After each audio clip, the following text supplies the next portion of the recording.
Right now we want to continue our discussion on fixing our state's broken roads. And of course, before this can go to the governor, the House and the Senate really need to work out their differences. And right now they're kind of extreme. That's right. Joining us now from Lansing is Representative Peter Lucido. Representative, thank you for being with us. Nothing formal, we should say, from your Senate colleagues yet, but we've been talking about this proposal of a 15% or 15-cent gas tax increase. Your thoughts on that?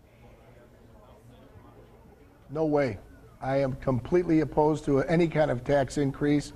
It is obvious from the overwhelming majority of voters that said, don't let this happen to us. No tax increase, and that's the way it's going to go down. We've argued all over this point all along. I mean, did people really say no tax increase, or were they just confused with the way the tax was increased? Call it what you will. We've given money for taxes in those roads for years, and they must have mismanaged those funds because the roads are a travesty. And on top of that, we're still paying. We were told in 1998 a 2% sales tax, when Governor John Engler was the governor, 2% sales tax would fix everything. That didn't fix nothing. We wanted to go to 7% with the new proposal with the old legislature before I got here.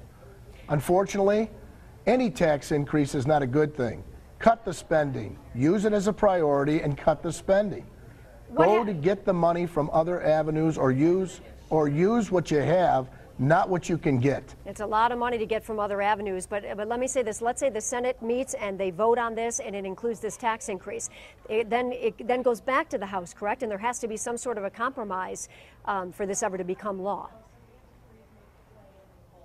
You know what? I want the roads fixed just as much as everybody else. I've paid my share like everybody else.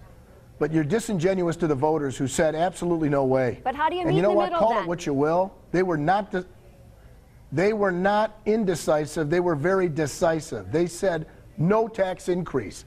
Don't you dare tax me. And that's what they said. It was not just 60%, Joanne. It was an overwhelming majority of people saying, you can't do this to us. Mr. Lucido, then, are you happy with the House version personally, or did it go too far towards taxing? I'm happy with portions of the House. Bills that were moved out of the House and onto the Senate floor. I wasn't happy with a few of the bills. Those specifically had to do with fuel increases and taxes. That was the diesel tax.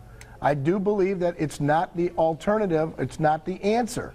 And the reason why is you need to take what you have and do what you need to do with that first. Just don't give it to somebody else, because ultimately, if you go ahead and increase a diesel tax, it's going to trickle down to those, and that's the people that we do represent. Those are all the people that we have here in the state, the Michiganders that are still around, that are working hard and doing what they need to do to make things happen. Representative So Lucido, if you increase the diesel tax, the truckers... We've got to cut you off there. I'm sorry. I wish we had more time to talk about this. We can, but we are out of time, unfortunately. I know there's still a lot of work to do between these two chambers to get something done, but thank you for being with us. All right, we want to turn right now to Let's the weather. Let's get the work done. Let's get the work done. We all agree on